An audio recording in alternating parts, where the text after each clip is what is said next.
What's up and good day sa inyong lahat. Today guys, gagawa tayo ng mini driving light bracket para dito sa bago kong motor. Ayan, Supremo TMX 150. Ito na yung bagong model nila. Yung takip niya dito guys, sa may kanyang fork wala na.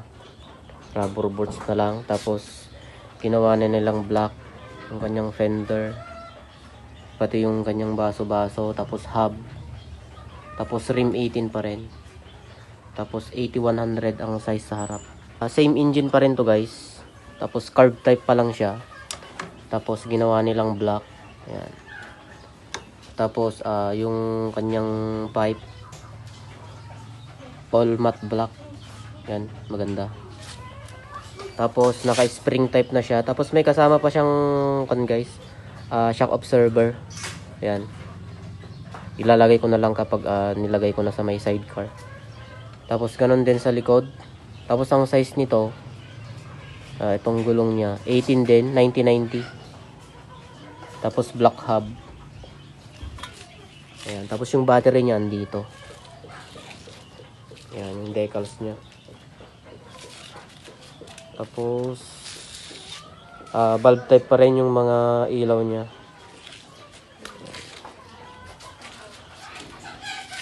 Spring type. Tapos ang size ng sprocket niya guys, 43. 15 siguro sa harap guys. Hindi ko pa natignan. Tapos dito naman, andito yung extra tools niya. Tapos pinaliit yung kanyang busina kasi yung old, yung mga kasama kong namamasada, mas malaki dito. Yan. Yan, naka-automatic na siya, automatic headlight. Bulb type pa rin. Tapos yung susi niya, iba na rin. Yan, wala na siyang lock. Yung old, meron pa siyang lock dito. Tapos pag ilalak mo yung leg niya, ganyan din.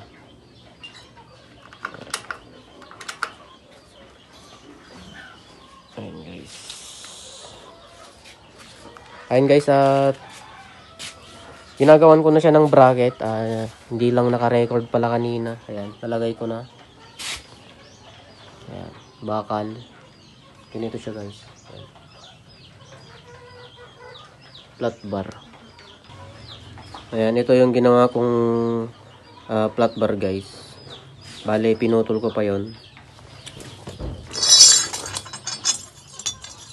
Ayan. Tutukan ko pa siya ng ganyan. Yan, i-welding ko siya. Bali ganyan siya guys. Ayan.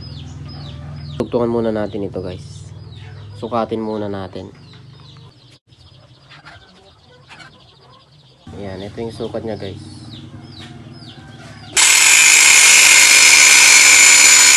Dudugtong ko siyang ganyan. Yan. Yan, bali puputulin ko pa dito guys.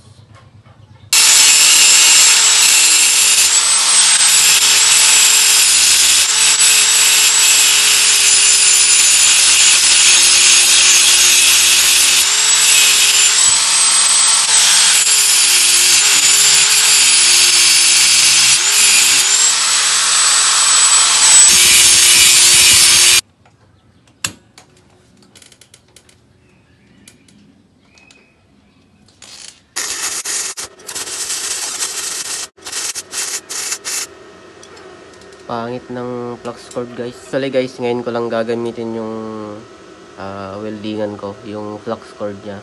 Kasi talagang pangit yung kanya. Tignan nyo guys, ang dami niyang talsik. Di ko lang alam kung yung flux cord lang niya. Kasi ordinary lang yung kasama niya eh.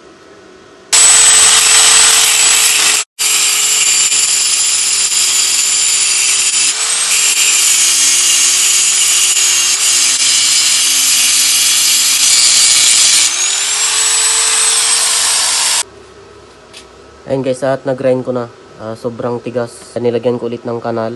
Tapos i-welding ko siya ng stick welding.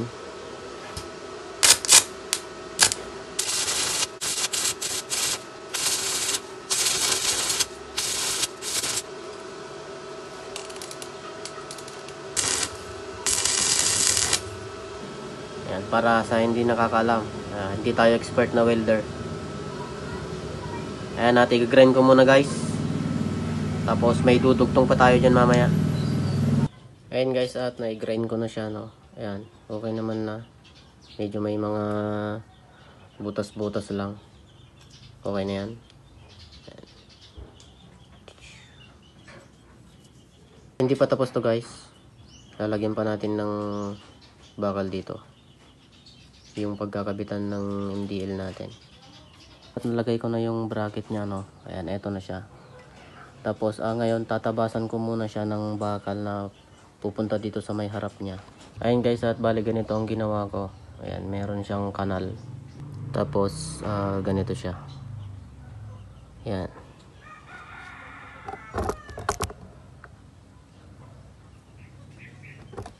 Tapos dito na yung ilaw niya kapag meron na yung ilaw.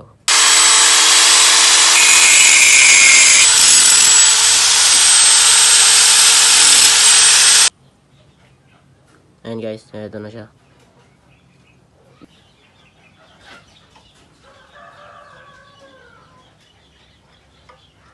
Bago ko siya i-welding, bubutasan ko muna.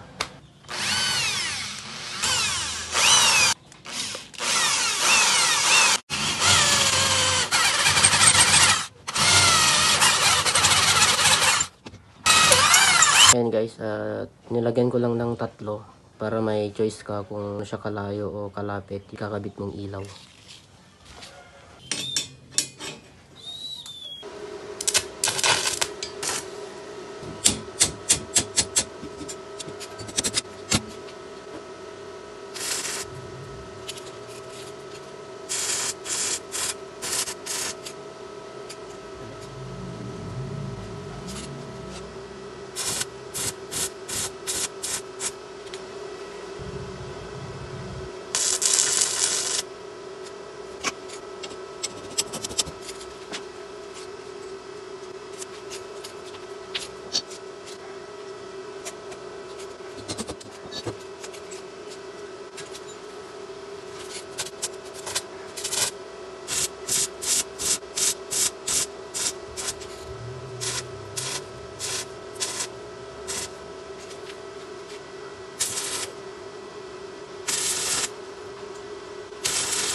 Yan. Ito na yung kinalabasan niya guys. Pipinturahan na lang. Yan. Pasensya na kayo sa welding ko guys. Hindi tayo expert. Pero okay lang yan.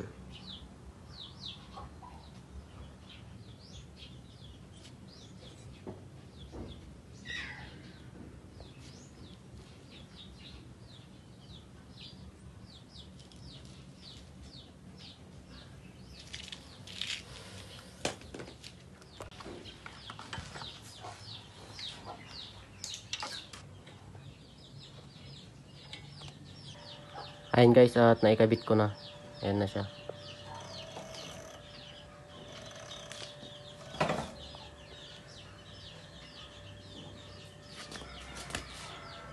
Ayan. Ilalim. Ayan. Kulang na lang ilaw. Maghihintay tayo ng mag-sponsor. Ito pala yung kon guys, yan yung may tabas. Ayan, yan yung may tabas. Para hindi sasayad. Matibay yan guys. Kasi makapal tong bakal. Ayan.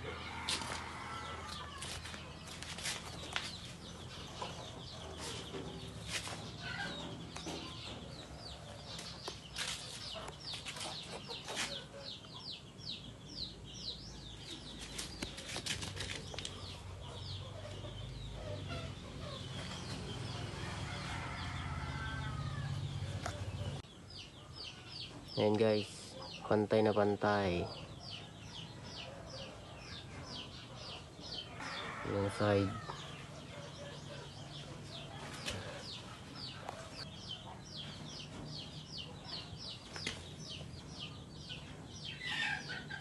Yun yung ilalim.